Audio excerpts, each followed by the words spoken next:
Dimanche, soyez bienvenus, les bienvenus. À ce moment-là dans lequel on fête dimanche, deuxième dimanche du temps ordinaire, un temps dans lequel on grandit avec le Christ, on reconnaît le Christ qui habite dans nos cœurs et on aime davantage, on aime de plus en plus celui qui nous aime, à tel point qui est mort pour nous, ressuscité pour nous, qui est né pour nous donner la vie éternelle qui commence ici.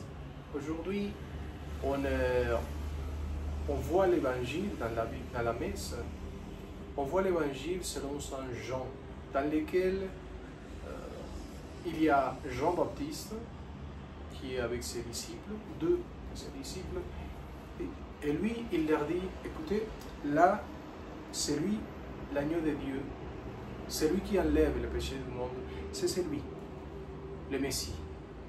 C'est lui qu'on attendait depuis des siècles, c'est lui. Donc les deux disciples, à toute vitesse, ils sont finalement abandonnés comme maître à Jean-Baptiste pour suivre, pour marcher à la suite du Christ.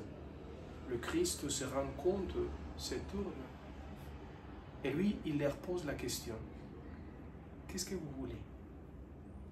Et eux, ils répondent, Maître, où habites-tu? Jésus leur dit, venez voir. Et ils sont restés toute la journée avec lui. C'est exactement cela qu'il faut que tu fasses. C'est pas seulement que moi je te parle du Christ. Il faut que tu fasses l'expérience. Il faut que tu regardes. C'est Dieu d'amour. C'est Dieu qui est un homme. Homme et Dieu qui te regarde et qui veut habiter avec toi. Qui veut te regarder aux yeux.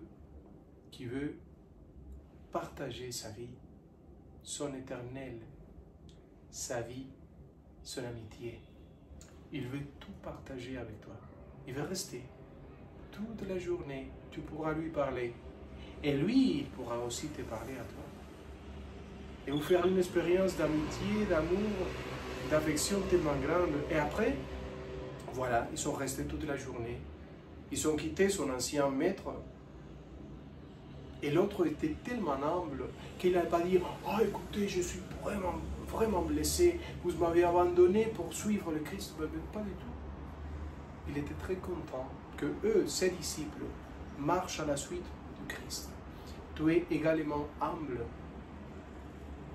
comme Jean-Baptiste, pour le ce que lui, il grandisse, et que moi, je sois de plus en plus petit. Alors, finalement, ils ont parlé, ils ont raconté. André, il a raconté à son frère, Pierre. Et Pierre arrive chez lui et Jésus l'appelle tout de suite. Et tu seras Pierre. Pierre, qui ça veut dire piedra, une pierre. Un rocher dans lequel on pourra faire grandir son projet, le projet de Dieu. Tu veux la même chose? Tu veux te laisser prendre par le Christ, tu veux lui aimer davantage, il t'aime. Déjà, il t'aime avec tout son cœur. Que Dieu te bénisse au nom du Père, du Fils et du Saint-Esprit.